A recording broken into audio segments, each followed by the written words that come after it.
Have you ever met one of those people who just can't be stopped? It's like they're unstoppable. Yeah, I have. Me too. What's their mystique? Nothing stops these people.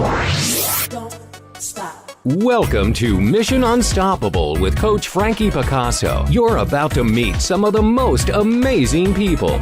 Stop. Don't stop. They've accomplished their goals despite insurmountable odds. They beat adversity, physical hardship, and traumatic events, and emerged triumphantly. They're people just like you and me, and they're winners. Are you unstoppable? Here's Frankie to show you how. Well, hello there, and welcome to Mission Unstoppable Radio. I happen to know that you are all unstoppable, and I'm so thrilled that you're with us today. If you've been missing me the last couple of weeks, I have been sick. I apologize, but I'm back. I'm starting to feel better, and today is just the start of spring and feeling better. Let's put a little spring in our step. You know, I have this wonderful guest with me today, and I got to tell you a little story because it's kind of funny. When I first asked Lynda Todd, who you see here on the screen with me, to come on Mission Unstoppable, I think she thought I was pranking her because she couldn't understand what it was about her that would make me ask. And I'm like, So I'm going to ask all of you, why don't you decide what made me ask her? Lynda was born legally blind, but her parents encouraged her to try everything, including riding a horse and driving a motorized go-kart. So Lynda, I'm going to ask you, looking back, do you think your parents really loved you? For 11 years, she was the publisher and editor of the Millbrook Times, and some of her chosen fields of study have been photography, web design, and food and beverage management. Yeah, think about that for a sec. Today, Lynda is a communications coordinator for the Peterborough Council for Persons with Disabilities, and she's this year's 2018 chairperson of National Accessibility Week. She's also a Toastmasters speech champion, and she came in second place in Toastmasters Humorous Contest winner. Yay, congratulations for that. Thank you. Now, she was recently featured as a participant in an axe throwing training documentary. We're going to talk about that. And her hobbies include pistol shooting, archery, tandem bike riding, and active together adventures, to name a few. Woo. Are you beginning to get a picture of this woman, this wife, this mother of two, and why she is one of the unstoppable ones? Well, let's meet her. Let's hear from the horse's mouth herself. Welcome, Lynda, to Mission Unstoppable Radio. Thank you so much, Frankie. It really is an honor. Well, and I'm so glad you came. I thought, yeah, is this real? It was so funny because you're like, well, what do you mean? What do you want? It was so cute, really. So, I mean, you are absolutely extraordinary. You told me that you grew up in Millbrook and you knew your way around town and you didn't need to have a cane. You didn't need to have anything. You just knew where you're going. Yeah. And unfortunately, you know, some ill effects have challenged you and your husband. And you moved to the big city of Peterborough. I laughed at that, sorry. Bigger than Millbrook, for sure. Bigger than Millbrook, yeah, not quite as, yeah. Why don't you tell the story of you arriving in Peterborough? So we moved here, and it was the second day, and we had lots of boxes to unpack. And I thought, you know what? I did not move here to unpack boxes. So Council of Persons with Disabilities, I was familiar with them a little bit, and I'd heard they were doing archery that day. So I thought, you know what, I'm going to head off to archery. And I hadn't been on the bus system before, and I was scared. And so I thought, you know what, what's the worst can happen? I can end up on the wrong side of Peterborough. Not a big deal. And so I went and had a fabulous time, and there are still many unpacked boxes in the basement. Okay. So, and one thing after the other. But you fell flat on your face. Yes. So on the way back from archery, I was going back to the bus. I'd met a girl. We were walking back to the bus together. And what's actually kind of interesting is she was visually impaired as well. And I was just about to say, do you need me? Because right now, like at this point, I still think I can see pretty good. Yeah. And so I was just starting to say, do you need me to be your sighted guide? And all of a sudden, just bam, I fell absolutely flat. Oh No my goodness. stumbling, just flat. All legs Boom. are sprayed out. And we were crossing the road, and there was a big intersection medium, and I didn't see it.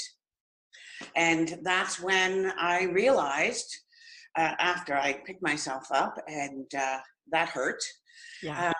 But then I realized, wow, living in the big city really is different than walking around Millbrook, And so I right away contacted the CNIB, the Canadian National Institute of the Blind, and got cane training. So that was the very first time you'd reached out to CNIB? I had reached out prior, about a year prior, when we started putting in the plan to move here. So I had come and done a couple, maybe 2 or 3 training sessions, and I didn't continue because I wasn't about to use my cane in Millbrook, and I didn't feel that I really needed it, and that I was still going through the process of really accepting how much I was visually impaired. Because I had been hiding it, and people knew I had poor vision, but certainly not nearly as poor as it is. Now, what would make a person get a dog versus a cane? I can't actually answer that per se, because I don't have a dog. Okay. I do certainly qualify for a dog. It could be a couple things. One, I actually have 2 dogs, a husky and a Malamute, so I wouldn't probably bring a seeing eye dog into this scenario, because my 2 are already a handful and they're only 3. Yeah, they are handfuls, those 2, that Yeah, breed anyways. But one consideration may be if someone's sight, if they are legally blind with different issues, and their sight is going to continue to diminish. So whereas mine, for the most part, I am what I am. So mine is congenital. So most likely, unless I get afflicted with something else, mine won't necessarily get worse. And maybe it will be something I will consider down the road. But for me, I can get around quite fine, with a cane. Right. So I mean, I have to ask the question. I'm sure everybody sitting at home is asking the question. What makes a person with your specific disability choose graphic design as a career? Web design, like, hello? Well, I guess I was working, doing the newspaper, and that was part, you need to be, desktop publishing, yeah, desktop publishing and graphic design. You can enlarge things on the screen. I don't use a screen reader, but I certainly enlarge things, and kind of the only answer I have. Fell into it. It was more the journalism side of it than the graphic design. It just kind of all went as one package. Yeah, but you studied photography and Yes. archery. I mean, you're looking at, you're choosing almost everything that needs really eagle eyesight. Okay, I'm going to get this target with the bow. I'm going to wield an axe. I'm going to, do all of this stuff, and hopefully nobody's in my way. And I mean, I couldn't even do it. So tell me, where does this challenge come from, to challenge yourself? Well, that's just it. I want to challenge myself. There was, when I realized how blind I was, and accepted. Did you ever realize it? I don't know if you did. It was a real big weight off, and then you just embraced. And we went, we faced an obstacle with my husband, and really that became a stepping stone. I realized, he may not have, he did live through what we went through, Yeah. but that was a very big eye-opener. And I think actually going through that is what changed everything, that I was just going to embrace every day. I just wanted to have fun. You know, we learned that life can change in a split second. Yeah. And that was actually really the main turning point. You know, we survived that. Hopefully we don't have to face it again. And now I am just about raising our children and having fun and embracing every day. And now, so what are the ages of your kids? my kids are 12 and 14. Oh, they're still young. Yes. Babies. Yeah. Oh, okay. Yeah. I don't know. We've been married just about 30 years. Wow. I delayed having children. Okay. And what do they think? I mean, they must be so proud of you. But what do they think you're this crazy mom, or are they like, oh, my mom's so cool. She, wheels They an don't think I'm cool, and they do think I'm crazy. But I'm not sure if it's because of the axe throwing and different things. I think it's just they think I'm crazy. I'm sure in their own way, they're just used to it. It's not like they get excited and jump up and down and wow, you did this. They don't think anything of my low vision. No. They just don't, they understand it, they get it, they think nothing of it. So, I'm sure it doesn't impact them. No, not really. You don't burn food you took hospitality. Yeah, well, I burn myself a lot. Oh, do you? Oh, dear. Low vision people have difficulty seeing steam, or knobs on stoves. Yeah, I like how you described at the buffet that, you really just don't know what you're going to get and what you might be eating. That's kind of funny. Now, do you read Braille?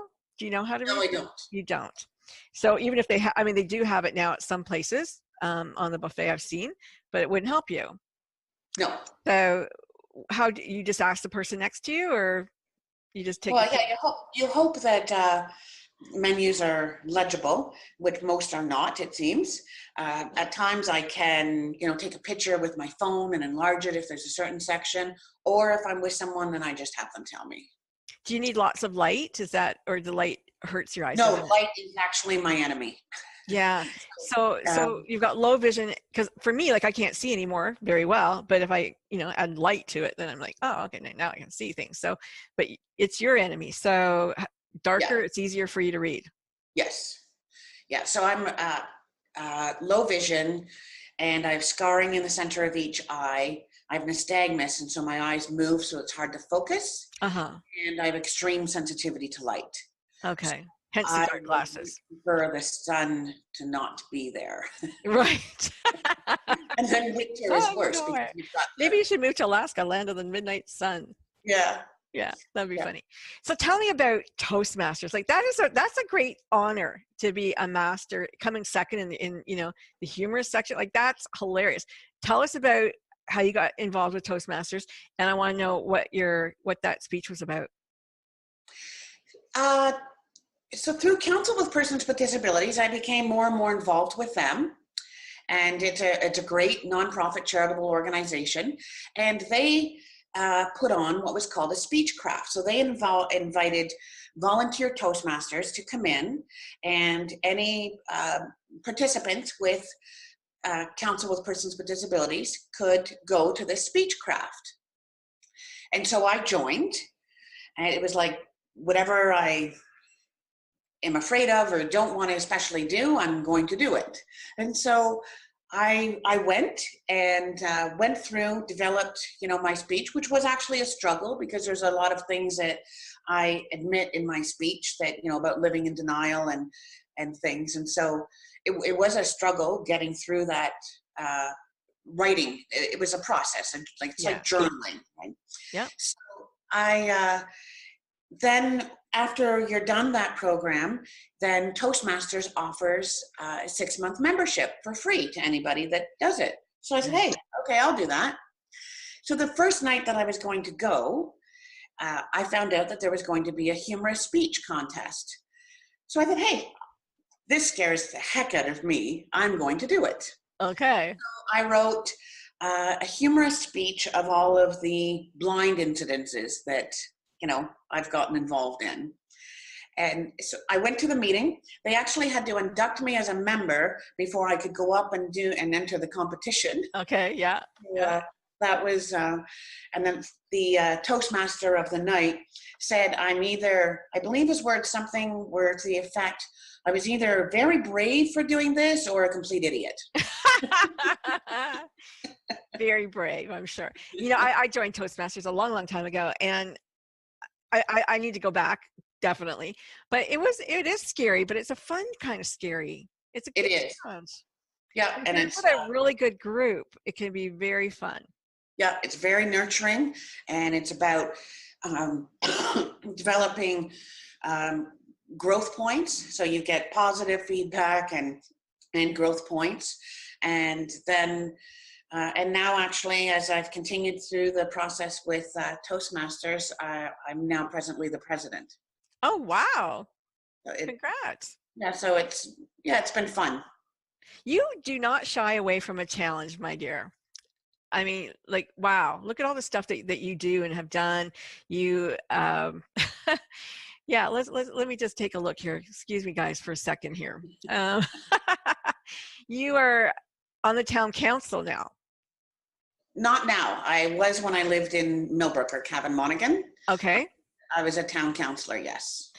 A library board member, you were a heritage committee member, a committee of adjustment chairperson.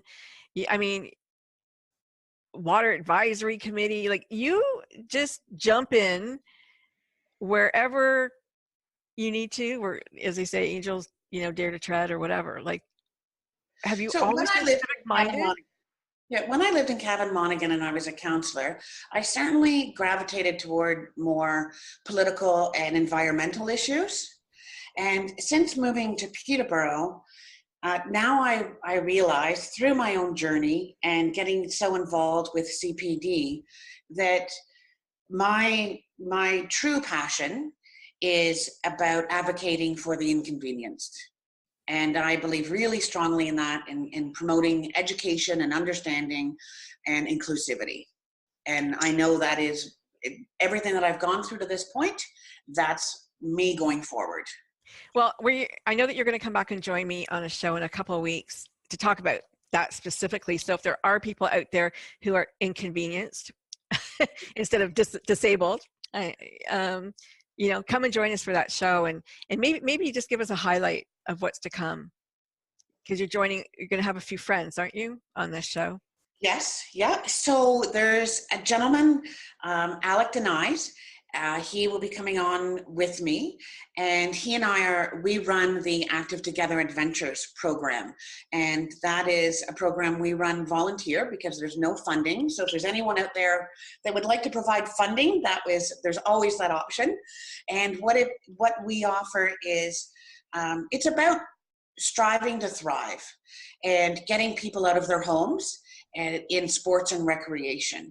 People with an inconvenience don't necessarily go out much or socialize. And so it is really important for people, all of us, whether you have an inconvenience or not, to socialize and get involved. Right. And that's what this program is about. That's awesome. I'm assuming you speak at some schools, you speak at different places to various groups of people who need to hear your message. Is this something that you've always done? No, this is just since I've gotten involved with CPD and the TIMS program, which is called Time in My Shoes. So people with lived experience, we go into schools and we talk to children about inclusivity and how you can talk to or help, or even sometimes people need to learn how not to help. Right. Someone that they think may need help. Like the blind leading the blind? Yeah. And sometimes people can be too helpful. That was so funny. Yeah, I can see that. So with children, let's look at kids for a moment. When you go into a public school or a school for young people, are they is there bullying involved, or are they more like to want to help somebody with a disability? Children are the easiest ones to teach, and it's surprising how mature and interactive and how much knowledge they already have, and the intelligent questions that they ask. And it's exhilarating going in and talking to them, because we really do feel each and every time we're going in and making a difference. Not necessarily with every kid in the class, Right. you know that a large majority of them are learning. What percentage, if you know, what percentage, let's say in Peterborough, would there be an inconvenience child in a classroom or in the whole school? Like what percentage, maybe? I don't know, Yeah. because I mean, it would be a wide range, Yeah. right? Mobility, visual, hearing, mentally challenged, and Do you talk about all of that when you go in, or do you just talk about? I only talk about visual, but there's 4 groups of volunteers, so sections in each. So there's a mobility section, Okay. and visual and hearing and challenged. Yeah. I'm wondering, you said that, all of us need to get out into the world, and especially those who are disabled. But what is the greatest challenge for you when you speak to them about why they don't want to get out, like why they don't get involved? In reference to someone who has an inconvenience? Yeah. I think it's just mainly, they're afraid. If they've got a visual problem, they're afraid to go out by themselves, or get the proper training. Or hearing, it's about communication, and it's really hard to ask for help. It is one of the biggest obstacles. I know it's one of the biggest obstacles that I faced when I first moved here. So I was taking cane training, but I hadn't learned the city yet. And I got lost.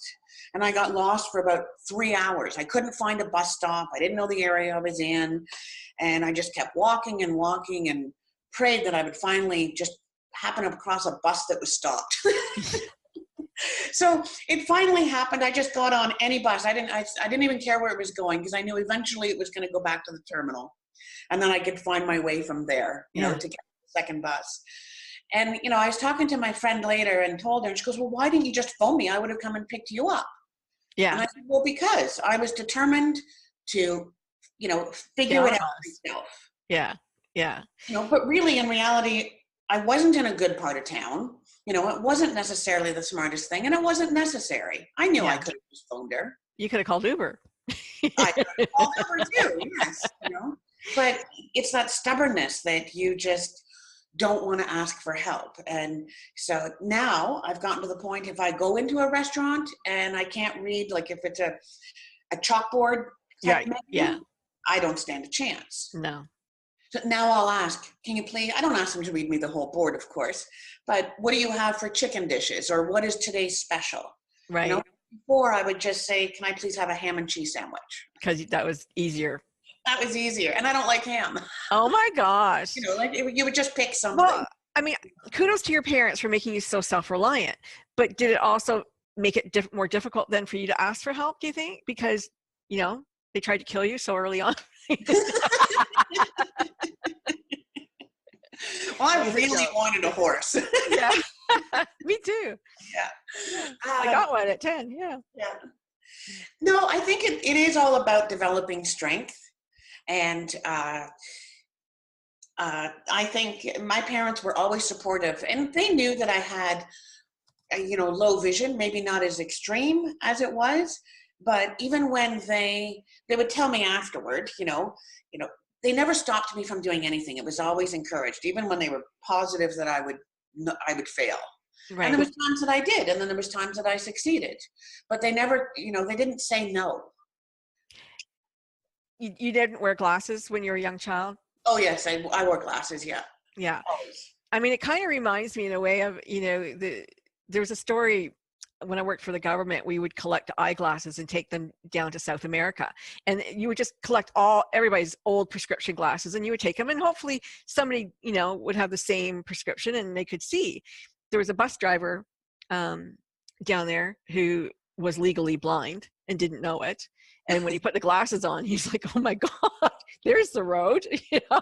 And he had been, you know, those very dangerous mountain roads that you just slide off. Yeah. Anytime soon. He was driving those buses a couple of times a day, legally blind, and didn't know it. Yeah. So that's pretty freaky. Yeah. I just gonna shout out to Adriana. Hi, Adriana. Hi, Ariane in the chat room there. So, I mean, that's crazy. And very scary if you're a passenger. And so very scary if you're a passenger. So I'm wondering, like, you know, if somebody hadn't said, you know, you're legally blind, would you just think that this is what eyesight's like? Yeah, because I don't know any different. Yeah. Yeah. Right? I don't know any different, you know, so I know my husband stops pointing things out, you know, as we're driving down the road. You know, he's given up on, you know, oh, look at that. That's really cool. Because by the time I turn, did you see that? See it like 5 miles down the road. Yeah, your husband is not. He has no sight problems, no anything like that. No, he's got full sight. Okay, and okay, you sent me something, and I'm going to bring it up, and because I think you're extremely courageous.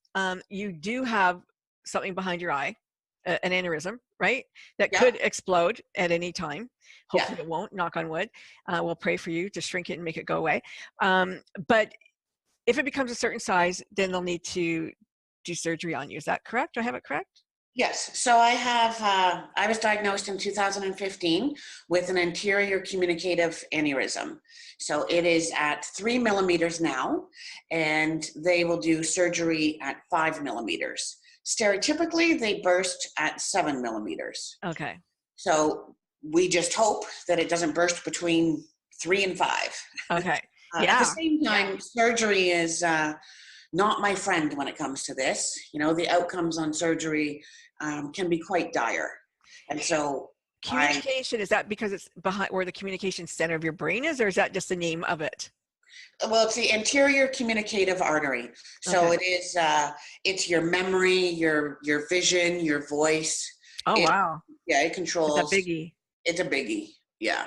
Yeah. Not my father, previous family members have, they've burst and they've just literally dropped dead. Oh my goodness. My father had 3 aneurysms and 1 burst. He lived, but he was paralyzed on his left side and lost his voice. And short-term memory for a while, like for quite a few years, really, it kind of came, it did something. He came a lot further than what was ever told to us. And my mom took great care of him and got him rehab. And originally we were told to just kind of put him in a home, and he's not going to be coming back from his coma. Wow. And, he did come a long way, but it's not fun. It's not fun. And you know, so because it's so serious, they want to wait. Yeah. It's not better to try to get it when it's little. Apparently not. I guess I can't really explain that. Yeah. But I know the surgery scares me more than waiting for it to burst. Really? Yeah. Wow. Okay. Yeah. So the longer that can be put off, then the better. Well, I'm going to ask everybody who's listening, send your prayers, your healing to Lynda here. Let's just make it go away, and she shouldn't have to worry about it bursting or. That'd be great. That'd be great. You know, for me, I mean, I just blown away by you know how calm you are, and just, you know what, you're just going to live it every day as it comes, and that's all you can do, really, right? I mean, you moved to Peterborough because of your husband's, you know, health, and he's okay now. So now we just got to get you okay. Well, you know, and honestly, when I got diagnosed, that is when I started the Peterborough thinking. For me, my husband was very much against it, and then he was diagnosed with cancer, and it's a cancer that odds are high that it can come back. So he came to the realization, he moved here begrudgingly. Yeah. You know, It's not something he wanted to do, but we realized that if his cancer comes back and he doesn't survive, then I'm a blind woman living in Millbrook raising 2 young kids with no independence. So we moved here to be proactive, and hopefully none of any of that stuff happens. Right. But as it turns out, you know, we weren't here a month, and my husband came to the realization he loved it. You know, we downsized our property, we simplified our life. The kids are involved in all kinds of activities and music instrument, you know, lessons, and absolutely loving it. They went to school in Peterborough anyway. Oh, did they? Okay. Yeah. So that part wasn't even a change for them. Yeah. So it's like the obstacles that we're handed just have ended up being, you know, wonderful stepping stones. Well, it is a great area to live in. And I know that you've got some wonderful friends and they're really good people. So yeah, I think, you know, you made out like a bandit. Yes. My good friend Adriana, co-author, is in the chat room, and she lives in Brazil, and she's saying that Brazil is sending you positive vibes. So thank you. Yeah, we want to make sure that it continues. So what, you must have thought about it. Like, what big challenges are you are you going to climb Everest? Like, what's coming up for you? Oh, well, I do have that answer. Now, it's not going to be Mount Everest, okay. but in September, so I just learned about this retreat that a woman, her name is Becky, and that she does in Utah. Okay. And so it's up to 15 blind women from all over the world go to Utah, and we go mountain climbing. Oh, Jesus. So I am booking that from September 20th to September 23rd, and I'm actually very excited about it. And the retreat is called Daring to Own Your Own Story. Wow. And so I'm really, as soon as I saw it on Facebook, actually, and I clicked like, and I emailed her instantly, and I said, I didn't even know the details. You're an adrenaline junkie. Oh, I am absolutely adrenaline junkie. So do you like to hike? Do you enjoy that? Like, have you gone wall climbing or anything? So no, I'm not a hiker. Of course not. The mountains in Utah are pretty big, by the way. I've been there. Okay, good to know. And cold. Rock climbing is actually part of it. Yeah. So rock climbing is on my list. I'm working at strengthening my arms. I do tandem bike riding. That's right. I was just going to bring that up. But I joined that strictly for the physical fitness. And you're up to 100 kilometers? And I didn't anticipate liking it at all. I just wanted to continue losing weight. Yeah. And I instantly realized I absolutely love it. The freedom that it gives a visually impaired person to ride at high speeds and long distances safely is absolutely. So your partner is sighted? Usually, no. Unless you're in lead, right? Yeah. No, so the captain is the front person. They are a fully sighted person. Yep. And I'm in the back, and I'm called a stoker. So, but it's a group that was started by a woman here in Peterborough who's visually impaired, and she started it about 5 years ago, and it's called Tandem Eyes. Wow. So you are up to 100 kilometers, I think, now, right? I know last summer was my first summer, and I completed a 60 kilometer trek. Okay. And my goal this summer is to do 100K. Good for you. Yeah, and my partner tricked me into the 60K. My goal was 50. Normally we ride 25 to 30, and I said I want to do a 50. And so we had to join another single biking group that bike fast to do a 50. And so I meet up with him in the morning, and he said, oh, by the way, this is a 60-mile trek today. And it wasn't, 50 or 60, there wasn't much difference. It was, it was it was fun. It was a blast. Have you tried dragon boating? No, I haven't. I absolutely love dragon boating. And I know Peterborough has a dragon boat club. They number of do? them. Yeah, and it is so much fun, and I think you would love it because it's usually about 500 meters, all out, really fast as you can go. It feels like you're flying across the water, and there's 10 people in your boat. It's so much fun. It is like a blast, and every weekend there's a race in Ontario, and you can just keep going all summer. I will have to check it out then. I didn't Yeah. realize it was actually so It's huge. fast and invigorating. Yeah, no, it's a lot of fun. They started, it got really popular because women with breast cancer, the doctors would say, do it because it strengthens their arms, and because they have to, they're paddling instead of rowing, it's crossover, and it strengthens their upper body, and it helped them after breast cancer, after getting a mastectomy.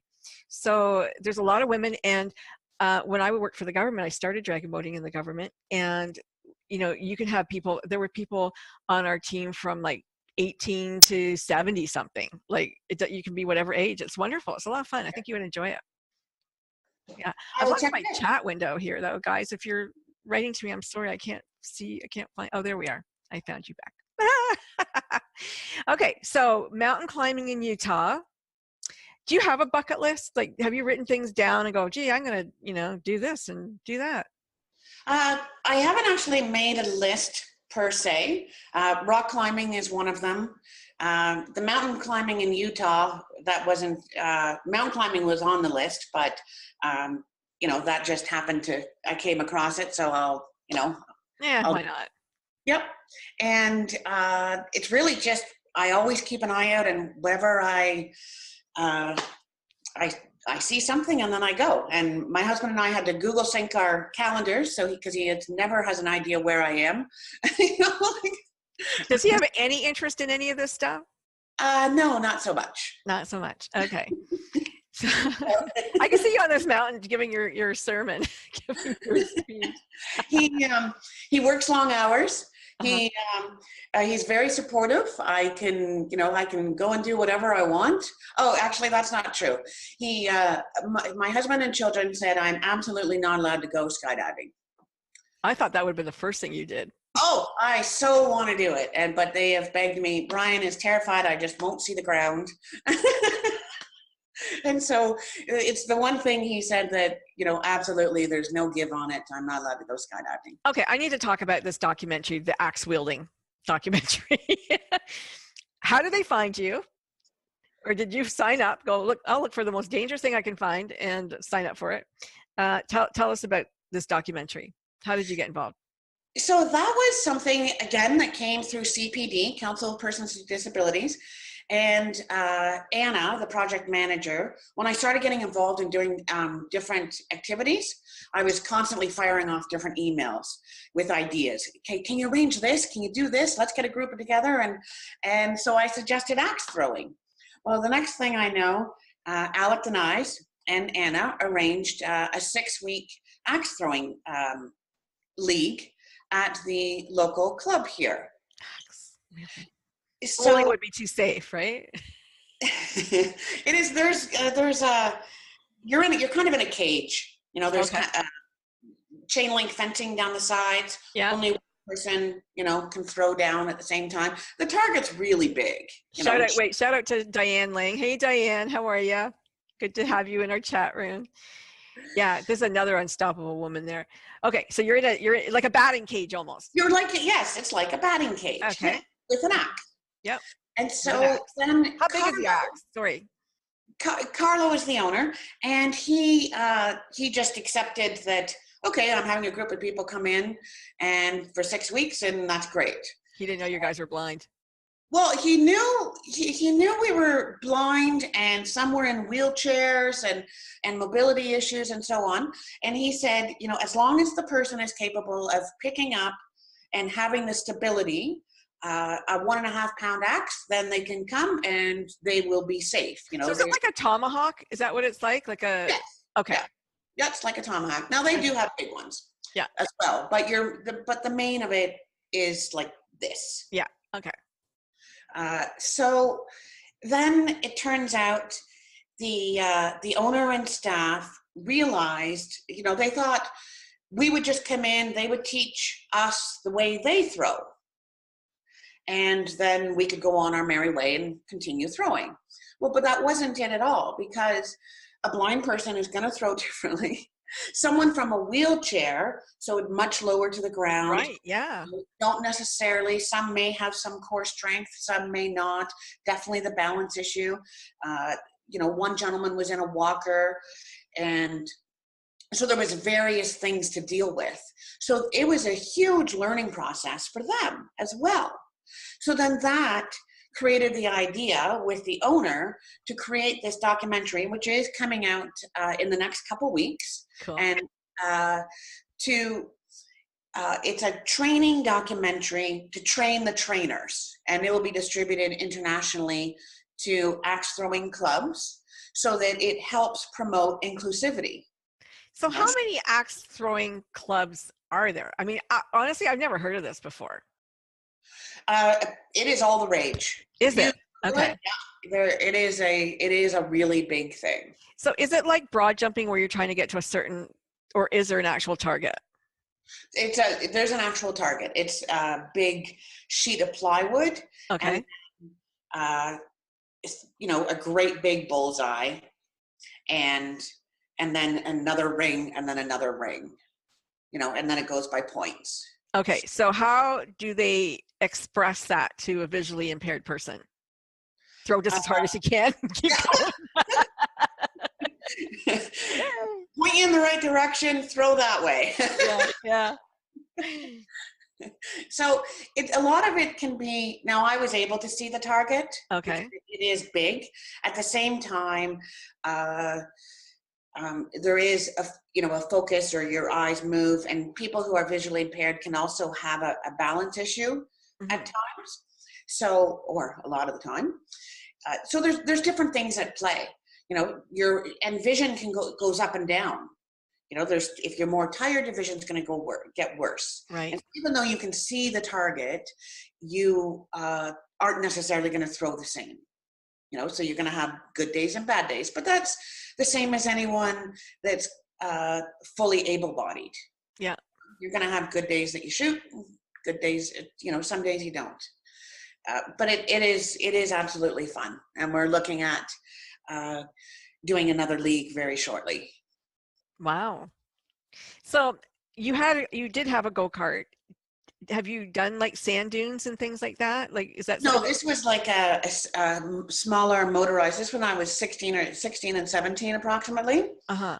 And so you raced on not private tracks, like commercial tracks, that were all paved. But I'm just thinking like that might be something that you would enjoy to do today. Yeah. So I need to go to Mexico or Cuba or something. I'll mention California that. or yeah. Even like, it's crazy, the stuff that you do. I love it. Okay. So archery and axe throwing are kind of similar. Pistol shooting. Let's talk about that. So it was actually another completely blind girl that told me about pistol shooting. And she has zero vision, and she's been going for a couple years, and she's really good, because first of all, the pistol shooting club here in Peterborough, it's open to the public Wednesday nights, so anybody can go. And so this girl told me about it, and everybody, no matter who goes, whether you're visually impaired or not, it's one-on-one. So you've got someone guiding you, sure, and making sure that you're always, keeping the guns, everything, you're doing everything perfectly safe. And the target is down a ways. They bring my target up some. It wouldn't really make much of a difference to me if they make it up or further back. I still can't see it that great. I can see the white piece of paper with a black blob. Right. Yeah. So whether it's 40 feet away or 60, it doesn't really make a difference to me. I do use a gun with a laser on it. Oh. And that can be helpful. But this other girl has been doing it for so long, although she gets her, the one-on-one safety guy, but she's aiming it, and she's a great marksman because you develop memory muscle. Yeah. You know your placement, you know where to stand, you know the target straight ahead of you. And yeah, she's definitely awesome. So I can't remember where the first instance where I met her. I knew her as a childhood friend, actually. Oh, okay. And then we reconnected here in Peterborough at, I think maybe it was even at Tandem Biking. And then she told me about the pistol shooting. So I said, hey, I'll see you there next Wednesday. So all you adrenaline junkie people with inconveniences are doing all this fun stuff, and everybody else is sitting at home. Yep. And my friends, they enjoy laughing at me. Yeah. So I love the story that you told about the two of you, you and your friend, with your canes, standing in front of a store, and somebody comes up and goes, hey, can you tell me how to get to? It's brilliant. It's brilliant. Yeah, it's very interesting that the various scenarios that you get into here, and people can be really helpful, or they just don't necessarily get it, So everybody gets a white cane. Come on, right? Don't they? Well, apparently not, and that was always apparently not. We're standing on the corner, both of us with dark glasses, both of us with white canes, and a woman walks up to us. And she asks us where, directions to the nearest hospital. And my friend was actually able to tell her. And she'd gotten out of a car, and like it was a busy street. She picked us out. Wow. And so as we walk away, and I said to her, like, was that not the strangest thing? She walked up to two blind women asking us for driving directions. Yeah. And it is fun and complimentary in a way. Yeah. Because you look to say, well, yeah, you look like you knew what was going on. Yeah. Or did you think we were crossing guards? Yeah, maybe. That's so funny. People are just, I find that they don't pay attention. Like there's no, the detail and stuff. They're just like oblivious. It's what's in their head. They're on their own little mission, right? And they're oblivious to everything that else is around except what they have going on in their minds. And at the same time, when I've been downtown, and people will come up and offer help, and I don't usually need it. Yeah. And but it is so nice. I didn't expect that living in the city, that it actually is way smaller than what you would realize. Once you're out there and you get to know people and you engage, and even strangers, that it is so friendly. I've run into very few issues. Yeah, nice. I'm really glad to hear that. And Peterborough is a nice little town. I mean, you call it a city. I still think of it as a little town. I lived on a farm out near there, when I was a kid, and I was like, yeah, the big city of Peterborough. Yeah. But it is a lovely place. And I think it is a smaller city. Like I live in Cambridge now, it's a smaller city, and people are a little more, small town in a way than they would be from Toronto, which is way, people are just. I didn't expect such a welcoming environment no matter what I get involved in. Yeah. And I'll phone I don't know what I phoned up recently and said, can I come and do this? By the way, I'm blind. Yeah. And no one said no. So have you tried skiing or snowboarding or anything like that? I skied as a teenager downhill at night. There was during the day is too difficult. Too bright. Yeah, too bright. So when I was a teenager, there was a ski hill nearby called Kawartha Peaks, and they had night skiing, and that closed down a long time ago. And just recently, I'm not even sure if it opened yet, but the place near it is opening night skiing. And so then that can be an option for me again. Yeah. Snowboarding, I'm not so sure. My son does snowboarding. I'm not sure if snowboarding doesn't quite intrigue me as much. Yeah. Just both feet strapped down to one piece. Yeah. Is a stability issue, and I'm not sure. Well, good for you to keep, like, you know, what are you doing to stay in shape? Do you do like regular gym? Do you do yoga? Like, you must be in fairly decent shape. I have more decent shape to get to. Yeah. I certainly don't go to the gym. No interest in that. There's no exhilaration. There's no adrenaline for me as far as the gym. I have come through a long journey of weight loss. So in the last year and a half, I've lost about 80 pounds. Woo! Good for you. Wow. So, I'm continuing that. I'm aiming for about another 40. Wow, that's a lot. Actually, I said a year and a half. I'd say it's probably about 2 years. The tandem, it's quite physical. There's a lot of things, you know, and just going out. I'm out every day, and even though you're using the bus system, you're doing a lot of walking. Yeah. You know, so there's just a lot of things. The only one thing I tried recently, I only did it once. I'd like to try it again because I wasn't exactly successful at it. And I did sledge skating. And so that is much harder than you would think. The actual sledge skating isn't that hard. But what is sledge skating? So you're in a sled, your legs are strapped down. Okay, are you sitting? And it's one blade. Oh. You have to, you know, stay completely balanced, and then you're using your arms and skating around on the ice.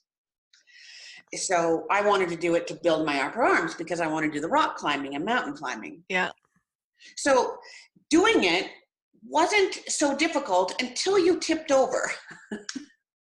And picking yourself up when you're on the ice, you know, you're just a sliding mess. Yeah, wow. And so I was quite lucky that there was 2 wonderful gentlemen there that every time I would tip over, they'd come pick me up.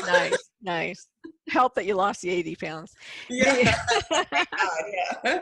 So, well, you know, Lynda, we started off this show and I said that, you know, you couldn't understand why I would want to talk to you. And I'm sure that everybody who has listened through this past hour now is understanding a little bit more about Lynda Todd and, you know, this adrenaline junkie in front of me who dares to try everything. It's such a great way to live.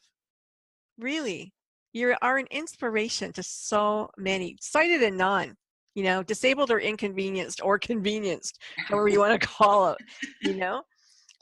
Really, it's well, it's about embracing life, right? Be thankful for what you have.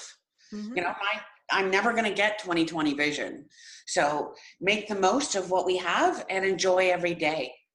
And that is one of my own purposes for myself, you know, just have fun and thrive.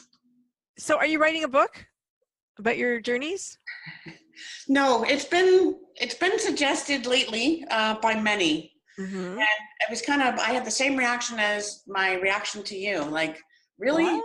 Really? What? Nobody want to read it? Yeah. So. Well, I beg to differ.